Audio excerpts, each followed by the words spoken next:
Iremos falar sobre contrato de fiança. Olá, meu nome é Henrique Benassi. Hoje nós iremos trabalhar com o contrato de fiança. O contrato de fiança está previsto no Código Civil nos artigos 818 ao artigo 839 do Código Civil. O contrato de fiança é aquele contrato pelo qual o fiador se obriga ao pagamento da dívida do devedor perante o credor, caso o devedor não efetue o pagamento. Então, em outras palavras, o contrato de fiança é aquele contrato pelo qual o fiador se obriga a pagar ao credor a dívida, caso o devedor não o faça. O contrato de fiança é um contrato de garantia. É um contrato de garantia fidejussória. Ou seja, na fiança há uma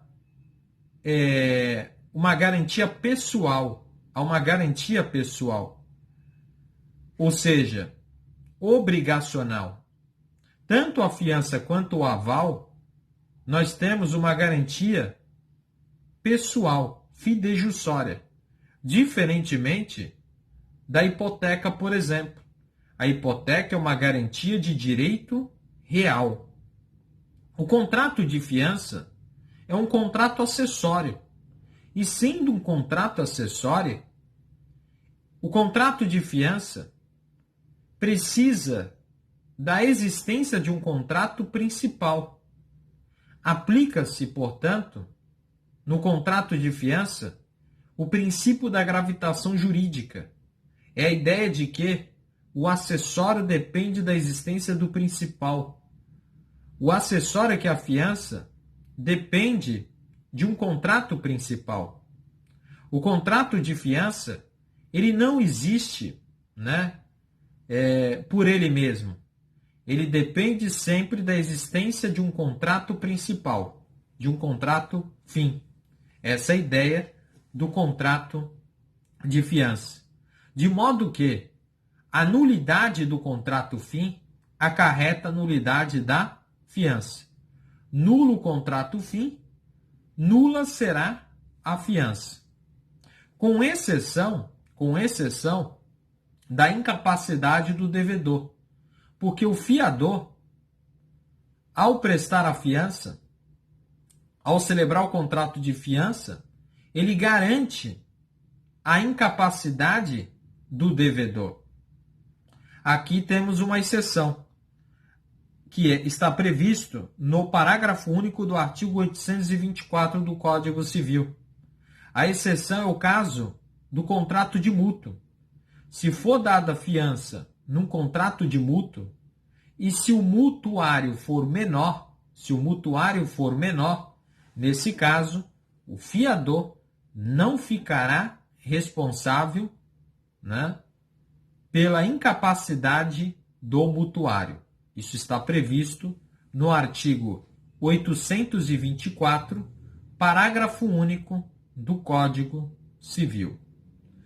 Bom, o contrato de fiança é um contrato que envolve o fiador e o credor. Veja, o devedor não é parte na relação contratual de fiança. A fiança se estabelece entre fiador e credor, de modo que o devedor não pode recusar o fiador. O devedor não tem legitimidade para recusar o fiador. Por quê? Porque ele não é parte na relação jurídica contratual de fiança. Além disso, o fiador, ao pagar a dívida do devedor, ele se subroga na posição do credor frente ao devedor. Trata-se, portanto, de uma hipótese de subrogação. E essa subrogação aqui, veja, Nesse caso de subrogação, o que acontece? O que é subrogação? É assumir a posição. O fiador, ao pagar a dívida do devedor, ele se subroga na posição do credor, ou seja, ele assume a posição do credor. Portanto, ele passa a ter os mesmos direitos e as mesmas garantias que o credor tinha perante o devedor. E o fiador, ele é um terceiro interessado no pagamento da dívida. Ele é um terceiro interessado no pagamento da dívida por quê? Porque se o devedor não pagar, o fiador arcará, né, com a dívida, responderá com o seu patrimônio. Responderá com o seu patrimônio pelo pagamento da dívida. Características do contrato de fiança. Primeiro, um contrato unilateral.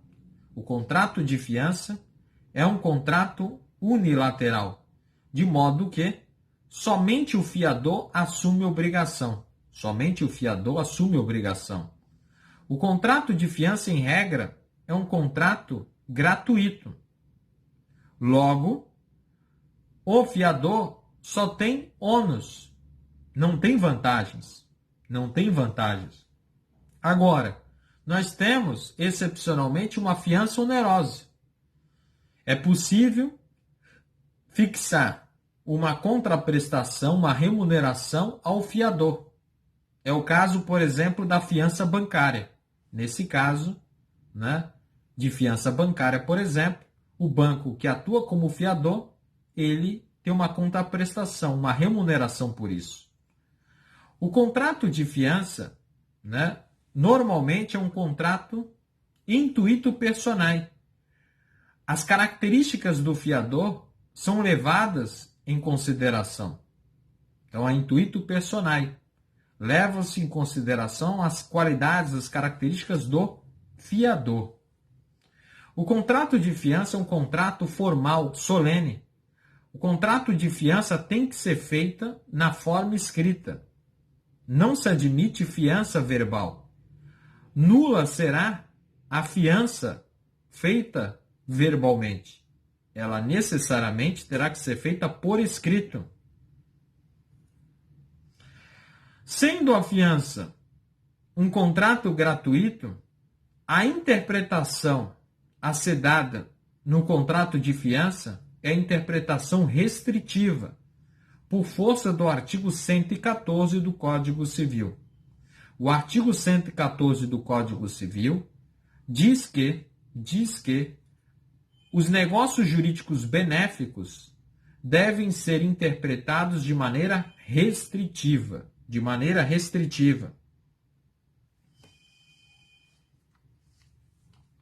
É isso que dispõe o artigo 114 do Código Civil.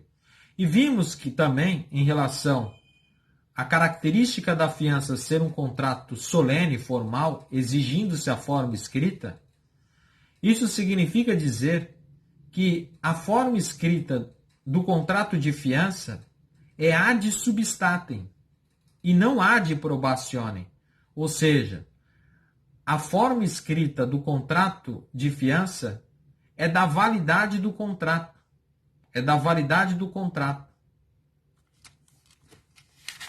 Além disso, né, nós vimos que o fiador, o devedor, que é o afiançado, não pode recusar o fiador, porque ele não é parte na relação jurídica contratual. A relação contratual que se estabelece é entre o fiador e o credor. Vamos trabalhar agora com as diferenças entre a fiança e o aval. Quais são as diferenças? Primeiro, a fiança é dada a qualquer tipo de obrigação convencional, de obrigação fruto da vontade das partes, diferentemente do aval. O aval envolve o quê? Um título de crédito. O aval é dado num título de crédito.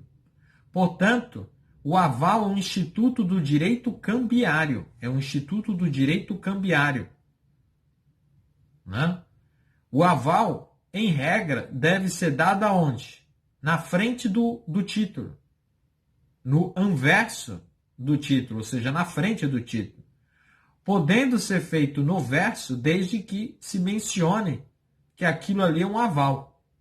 Então tem que ser, né, utilizado expressões como aval por, né? Então tem que especificar que ali é um aval, se o aval for dado no verso do título de crédito. Uma outra diferença entre a fiança e o aval é que no aval a responsabilidade criada é uma responsabilidade solidária. Portanto, o avalista responde solidariamente com o devedor do título de crédito, de modo que o credor pode cobrar de um, ou seja, só do credor, pode cobrar do avalista ou pode cobrar de ambos. Já na fiança, em regra, há o que se denomina de benefício de ordem. A responsabilidade do fiador é uma responsabilidade subsidiária, o que significa dizer que se o fiador for demandado, né, o fiador pode pedir ao juiz que primeiro sejam penhorados os bens do devedor. Inclusive o fiador deve, né, indicar ao juiz bens do devedor livre e desembaraçados. Livre e desembaraçados. Agora, uma outra diferença entre a fiança e o aval. A fiança é um contrato acessório. Já o aval é uma garantia autônoma. O aval é uma garantia autônoma. Já a fiança é uma garantia acessória. É uma garantia acessória. Quais são as semelhanças entre a fiança e o aval? Primeiro, tanto a fiança quanto o aval são o quê? Garantias fidejussórias. São garantias pessoais. Estão no campo obrigacional. Diferentemente da hipoteca, que é uma garantia de direito real. A segunda semelhança entre o aval e a fiança é que tanto o aval quanto a fiança exigem a vênia conjugal, ou seja, a autorização do cônjuge. A autorização do cônjuge. A autorização do marido é chamada de vênia marital e a autorização da esposa é chamada de outorga uxória. O que significa dizer que outorga uxória e vênia marital são espécies de um gênero chamado de vênia conjugal. Vênia conjugal. Além disso, veja, o efeito da fiança. Qual que é o efeito da fiança? O efeito da fiança está previsto no artigo 825 do Código Civil. Está previsto no artigo 825 do Código Civil. O efeito da fiança é o seguinte, é que o fiador responde com o seu patrimônio pelo pagamento da dívida. Mas por se tratar de uma obrigação pessoal fidejussória, o patrimônio do fiador permanece livre, né? De modo que o fiador poderá alienar os seus bens. Acontece que, se o fiador alienar, né, os seus bens de modo a se tornar insolvente, ou seja, a passar a ter mais dívida do que crédito, esse ato do fiador configura fraude contra credores. Configurará fraude contra credores. Também é importante lembrarmos que o fiador tem benefício de ordem. Esse benefício de ordem, né, que é um benefício que o fiador tem de que primeiro sejam penhorados os bens do devedor para depois o patrimônio do fiador responder pela dívida, o fiador pode muito bem renunciar esse benefício de ordem. Se o fiador renuncia o benefício de ordem, o fiador passa a ser um devedor solidário. Passa a responder solidariamente com o devedor. Passa a responder solidariamente com o devedor. Além disso, o fiador, ao pagar a dívida do devedor, ele se subroga na posição do credor. E o fiador pode cobrar do devedor. Ele pode ajuizar uma ação regressiva contra o devedor. Mas veja, o fiador só pode, entrar com uma ação de regresso contra o devedor se o fiador pagar a totalidade da dívida. Isso porque não pode o fiador concorrer com o credor sobre o mesmo patrimônio que é o patrimônio do devedor. Sobre o patrimônio do devedor. Para que o fiador exerça o direito de regresso, é necessário que ele tenha efetuado o pagamento integral da dívida. Porque aí ele exclui o credor. Ele satisfaz o credor e ele passa a assumir a posição do credor. Agora, se ele efetuar um pagamento parcial, nesse caso, o credor continua tendo preferência, no pagamento, no recebimento do crédito, sobre o patrimônio do devedor. Sobre o patrimônio do devedor. Uma outra coisa diz respeito ao seguinte: a fiança pode ser por prazo determinado ou por prazo indeterminado. Isso está previsto no artigo 835 do Código Civil. A fiança pode ser por prazo determinado ou por prazo indeterminado. Se for por prazo indeterminado, o fiador pode se exonerar. Até porque o contrato de fiança envolve fidúcia. Envolve confiança. Fidúcia significa confiança. Então ele pode a qualquer momento pedir a exoneração da fiança. Nesse caso, ele deve notificar o devedor para que o devedor nomeie, encontre um novo fiador.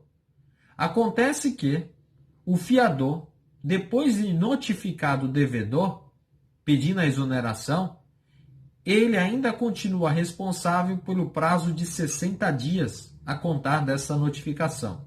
Esse prazo de 60 dias é justamente para que o devedor encontre um novo fiador. Agora, em se tratando de fiança por prazo determinado, nesse caso, o fiador não poderá se exonerar antes do tempo. Agora, e se a fiança era por prazo, e se o contrato era por prazo determinado e depois se prorrogou por prazo indeterminado? Nesse caso, a partir do momento em que ele se torna por prazo, o contrato principal se torna por prazo indeterminado, o fiador pode pedir o quê? A exoneração.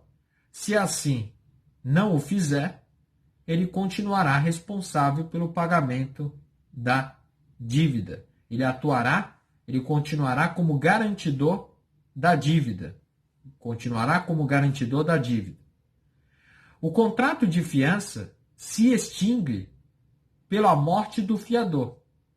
No entanto, em relação às dívidas anteriores à morte do fiador, os herdeiros do fiador respondem até a força da herança. Para concluirmos, o contrato de fiança, em relação à autorização do cônjuge, da vênia conjugal, nós temos, em relação a isso, a súmula 312 do STJ. Vamos a leitura da súmula 312 do STJ. 312 não, 332 do STJ. A súmula 332 do STJ vai dizer que a fiança prestada sem autorização de um dos cônjuges implica a ineficácia total da garantia. O que significa dizer, por exemplo, se o marido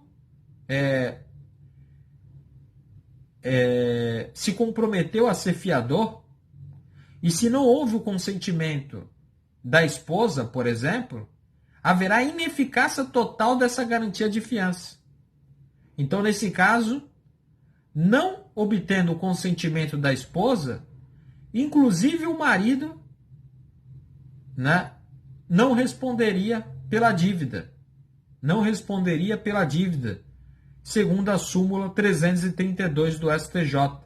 Porque essa súmula diz que a ausência de autorização do cônjuge implica ineficácia total da garantia. Total da garantia. É importante a gente também falar sobre, né, um julgado do STJ, a quarta turma, que trata da fiança prestada por fiador, convivente em união estável, sem que haja outorga ou quissória do outro companheiro. Ainda que a união estável esteja formalizada por meio de escritura pública, é válida a fiança prestada por um dos conviventes sem autorização do outro. Sem autorização do outro. Veja, aqui há uma divergência. Há quem entenda que, se a fiança foi prestada sem a autorização, né, na jurisprudência, apesar da súmula 332 do STJ, há uma divergência. Há um entendimento da súmula 332 que diz, se não houve o consentimento do marido, né, ou da esposa, a vênia conjugal, isso implicará ineficácia total da garantia. É isso que diz a súmula 332. Mas também existe uma outra jurisprudência no sentido de que a garantia dada por um deles, essa garantia será ineficaz apenas em relação àquele cônjuge, né, que não deu a garantia. Então, esse não pode responder. Ele não pode responder com seu patrimônio se ele não consentiu nessa garantia, né? Se ele não consentiu nessa garantia. Nesse caso, somente o cônjuge que deu a garantia, se responsabilizou como fiador, é que responderia, né, com seu patrimônio. Então, há divergência aqui de entendimento, né? Bom, com isso, nós terminamos o contrato de fiança. Assista nossos vídeos e se inscreva no nosso canal.